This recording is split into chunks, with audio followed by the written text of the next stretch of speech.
ষড়রিপু কাম ক্রোধ লোভ মোহ মদ আশ্চর্য এই ষড়রিপুকে যেইজন দমন করতে পারছেন,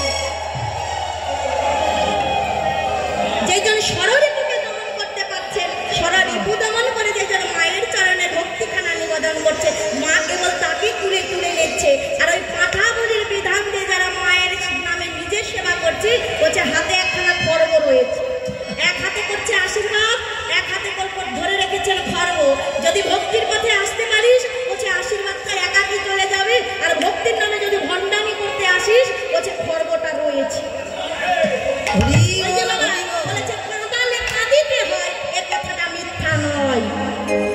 আজ আমি যাদের পাঠা বলি করছি, বাবা একদিনও মুরগির রোস্ট না হলে নাকি ভাত মুখে রোচে না, হাঁস না কাটলে নাকি ভালো লাগে না খেতে। তা বাবা আমি একদিন হাঁস ছিলাম, আমি একদিন পাঠা ছিলাম। আবার কে বলেছে আমি হব না? বলছে এমন মানব দেহ পেয়েছো মানে ধরে নিয়েছো ভগবান পেয়ে গেছো না। যদি সৎ কর্ম করতে পারো ভগবানের কাছে যাবে, আর সৎ কর্ম যদি না করো তাহলে তোমাকে আবার ওই পাঠা হতে হবে। যেই পাঠাকে তুমি বলে দিয়েছো ওই পাঠা একদিন তোমাকে বলে দেবে, এর মধ্যে কোনো সন্দেহ নাই। তাহলে বাবা বলছে সনাতন ধর্ম সার্থিক ধর্ম, যেজন এই সার্থিক হয়ে ভজনাটা করতে পারছেন, ভগবান কেবলমাত্র তাদের কাছে আসেন। আর যারা সার্থিকের নামে ভণ্ডামি করে বেড়াচ্ছে, আমার মতো কিছু কীর্তনিয়া আসরে দাঁড়িয়ে বড় বড় ভাউসার দিয়ে আসর থেকে নেমে গিয়ে বাবা মুরগির রোস্ট টেনে টেনেছে,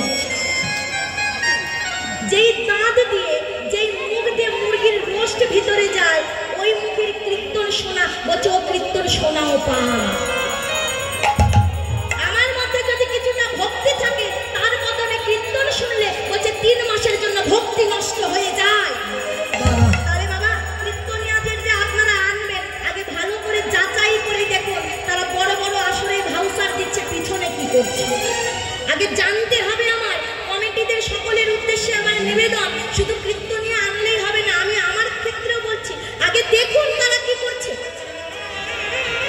যে নিজেই সংস্কারী নয়, সে সমাজকে কি করে সংস্কারী করবে?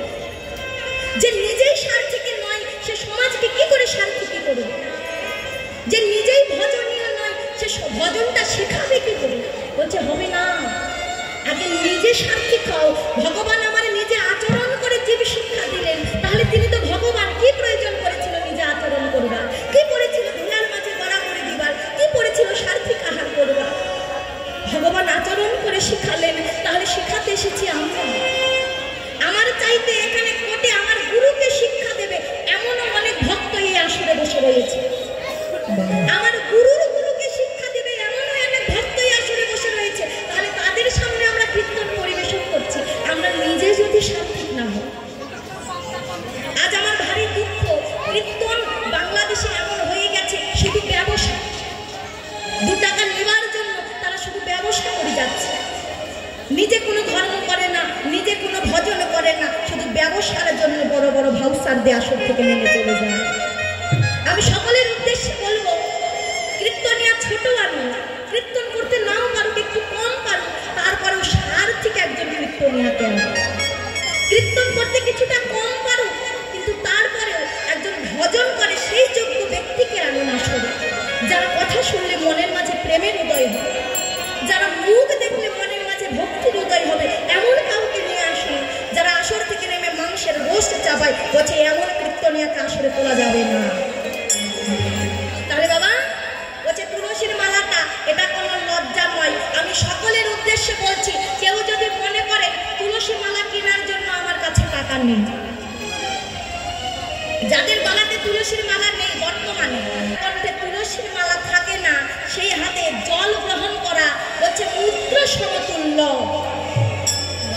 যার কণ্ঠে তুলসীর মালা থাকে না, যেজন গুরু আশ্রয় করে না, তার হাতে রন্ধন সেবা করা হচ্ছে কুকুরের বিষ্ঠা সমতুল্য। নেওয়া যাবে না, তারা ভজনীয় নয়। তাহলে মা আমি সকলের কাছে নিবেদন করব, কীর্তন শুনলে হবে না, কীর্তন শুনলে ভগবান পাওয়া যাবে না, শোনার মতো করে শুনতে হবে। এক কান্দে শুনলাম আর এক কান্দে বাহির করে দিলাম, বলছে ওই কীর্তনে ভগবান পাওয়া যায় না। তাহলে আগে আশ্রয় করতে হবে, আগে গুরু কর্ম করতে হবে। গুরু কর্ম করে যেই জন এই আসরে বসতে পারে, নিতাই গৌর হরি বল বলে কেবলমাত্র তাদের জয়টা হয়ে যায়। হরি হরি বল, হরি বল। তাই তুলসী একবার গিয়ে দেখে আয়, সময় বুঝিয়া সরস হইয়া, আরে সময় বুঝিয়া সরস হইয়া, মিলিবি না গোলকা, আরে মিলিবি না গোলকা, চতুর নিকটে কহিবি কপটে, চতুর নিকটে কহিবি কপটে, রাখিবি আপন মান, রাখিবি আপন মান, মান যেন যায় না সতী, মান যেন যায় না সতী, মান রেখে কথা বলিস, মান যেন যায় না সতী। মান রেখে কথা বলিস, মান যেন যায় না সতী। যাবি বটে, তবে মান রেখে কথা বলবি কেন? মাগো, একটা নারীর সম্মান সবার আগে বড়। একটা পতিতালয়ের নারী যদি 10 ভরি অলংকার, স্বর্ণের অলংকার গায়ে দিয়ে হেঁটে যায়, তাকে কি কেউ সম্মান করবে? করবে না। কেন? কারণ সে পতিতা। কিন্তু একজন ভক্ত মা যদি একটি ছেঁড়া বসন করে রাস্তাতে হেঁটে যায়, কেউ না কেউ তাকে দেখে বলবে, হরে কৃষ্ণ মা প্রণাম নেবে। তাহলে সম্মানটা সবার আগে। যাবি বটে, কথা নিবি, কিন্তু কথা দিবি না। কিন্তু যাবি কি করি? এই যে দেখ, ভালোবাসার মানুষের কাছে গেলে খালি হাতে যেতে নেই। 3 জায়গাতে কোনোদিনও খালি হাতে যাওয়া যাবে না। কোন 3 জায়গা? যখন ভক্ত হয়ে আমি ভগবানের মন্দিরে যাব, হাতে কিছু না কিছু নিয়ে যেতে হবে। ফলমূল নৈবেদ্য যদি না পারি, তাহলে বন থেকে কিছুটা ফুল এনে ফুলের মালা গেঁথে নিয়ে যান, তবুও নিয়ে যান। দ্বিতীয় স্থান কোথায়? যখন ভক্ত হয়ে আমি গুরুর আশ্রমে যাব, খালি হাতে কখনো যেতে নেই, হাতে কিছু না কিছু নিয়ে যেতে হবে। আর তৃতীয় স্থান কোথায়? ভালোবাসার মানুষ হয়ে যখন ভালোবাসার মানুষের সঙ্গে দেখা করতে যাব, হাতে ফুল নয় কোনো কিছু, ওই যে এখনকার যুগে বলে না গিফট, ওই গিফট নিয়ে যেতে হবে হাতে। তা ওই সময় তার গিফট ফিফট কিছু ছিল না। তা কিনে যাবি?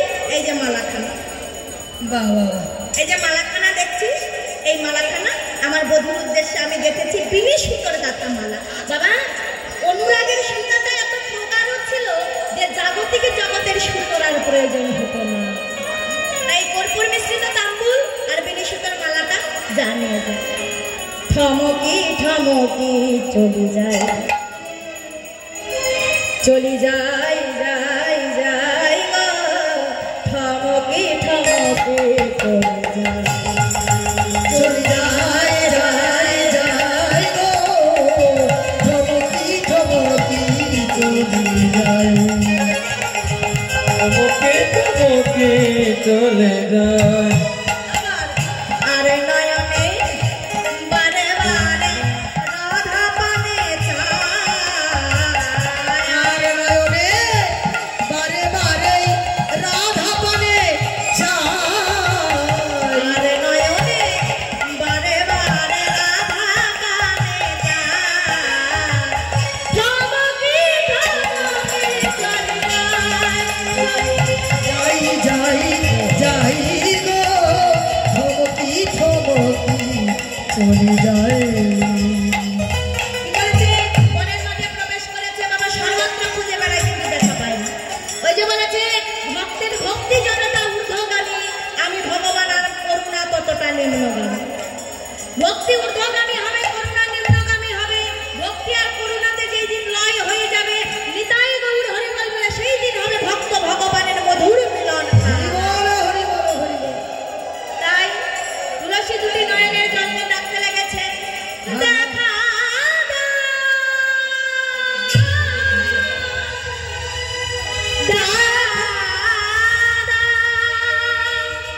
ওহে মোর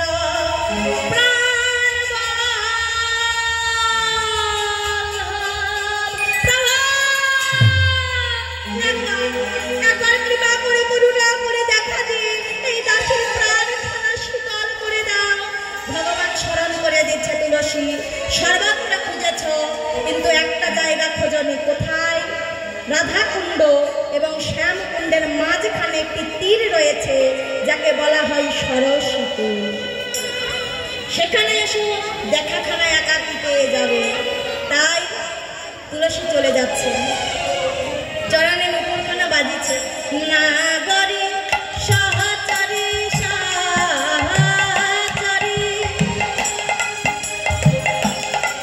আবার রায় বদন হেরে নাগরী সহচরী রায় বদন হেরি আবার আরে নয়নে বারে বারে পিছু পানে আরে নয়নে বারে বারে পিছু পানে চাই ধমকে চলে যাই যাই যাই গো থমকি থমকি চলে যাই। ওই যে চরণের নুপুরে রুনুঝুনু শব্দটা দেই না কর্ণ মনে পেয়ে গেছে ভগবান। ডাকতে লেগেছে, তুলসী, আরে তুলসী, দুইবার ডেকেছে। তুলসী এমন ভাব করছে যেন শুনতেও পায়নি দেখতেও পায়নি, কিন্তু তুলসী দেখে আছে শুনে আছে। কিন্তু ওই যে রাধারানী বলেছে যাবি বটে কথা বলবি না, কাছে এসে এবার একখানা ধাক্কা মেরে বলছে, আরে ও তুলসী। একবার ডাকলাম, দুইবার ডাকলাম, তিনবার ডাকলাম, তারপরে যেন শুনতেই পাচ্ছি না।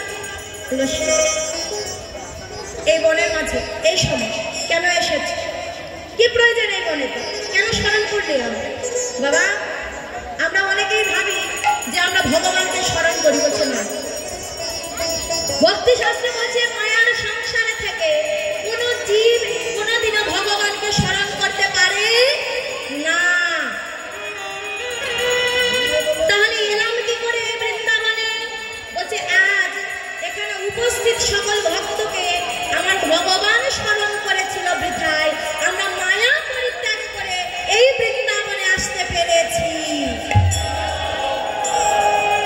তাই বলছে বধূ, স্মরণ তো আমি করি নাই, স্মরণ করেছ তুমি। তোমার স্মরণের জন্য সকল কিছু পরিত্যাগ করে আমার এই বনে আসা। বলছে তুলসী ঠিকই বলেছে, তা কেন স্মরণ করেছ? হ্যাঁ হ্যাঁ বলো বলো রাধা রানী কেমন আছে? রাধারানী কেমন আছে? বলো প্রাণবল্লভ রাধা রানী কেমন আছে?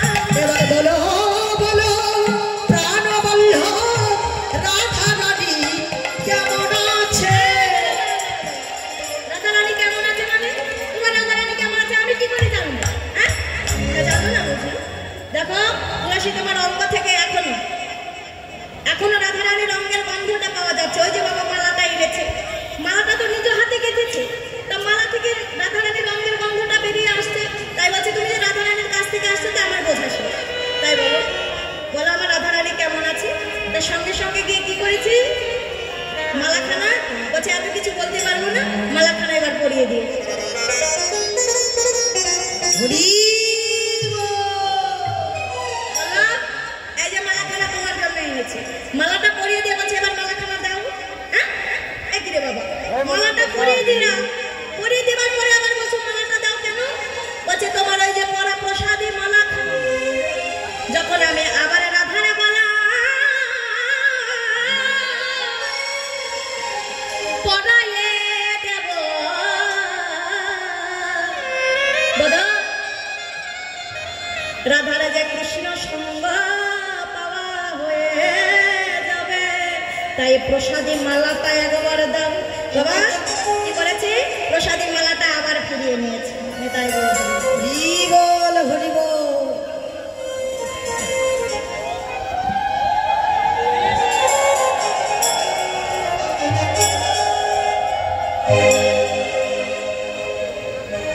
প্রসাদী মালাটা ফিরে নিয়ে যাই না, চলে যাবে। এই যে দাঁড়াও দাঁড়াও দাঁড়াও, যাচ্ছ কোথায়? তা যাবো না বুঝি? না যাওয়া তো যাবে না। কেন? তা সেবাই কি লাগিয়ে নেবে, তার জন্য যাবো না? বলছে না না না, রাধা কৃপা বিহনে তো সেবাই লাগতে পারবে না। তাই রাধা রানীর কৃপাটা আগে নিয়ে এসো। রাধা রানীর কৃপাটা আনবে, সঙ্গে রাধা রানীকেও নিয়ে আসবে। তা কি করেছে?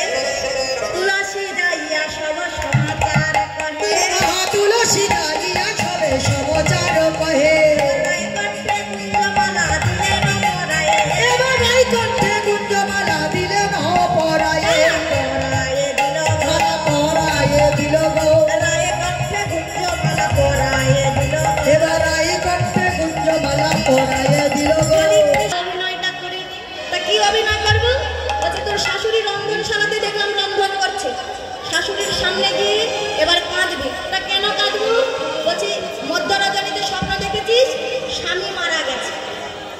স্বপ্ন দেখেছে স্বামী মারা গেছে,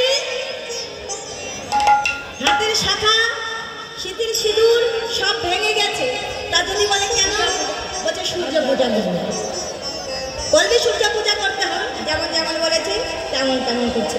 শ্বাস সম্মুখে শ্বাস ছাড়িয়া কাঁদে বিনোদিনী, আর শাশ্বত শাস্তারিয়া কাঁদে বিনোদিনী, তোমারে জটিলারে কাছে গিয়া মুছায় চোখের পানি। আর জটিলার কাছে গিয়া মুছাই চোখের পানি। কে কাঁদে গো?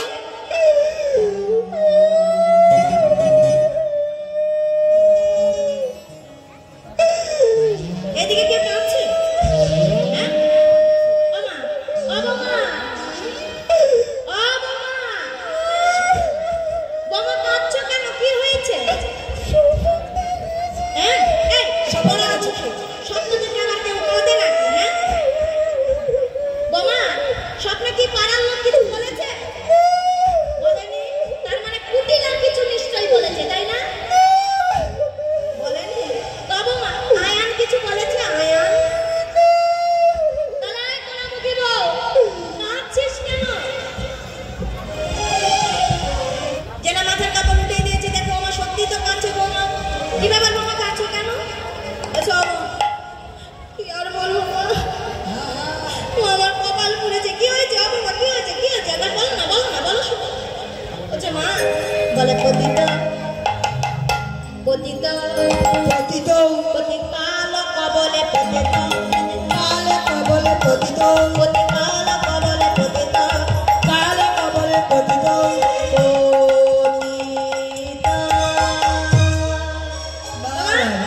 পতি মানে কি গো? ভাসুর, না, পতি মানে কি হবে গো? জামাই, তোমরা থামো। পতি মানে কি? স্বামী। ঠিক আছে, পতি মানে তাহলে স্বামী। আমি আবার ভেবেছিলাম শ্বশুর শ্বশুর কিছু হবে। আমার স্বামী নেই তো, আমি বুঝবো আর কি করবো। আমার স্বামী টামী কিছু নেই। আর যাই না বলে যে পতিত, পতিত মানে কি? পতিত অর্থাৎ বিয়োগ হয়ে যাবে। পতিত অর্থাৎ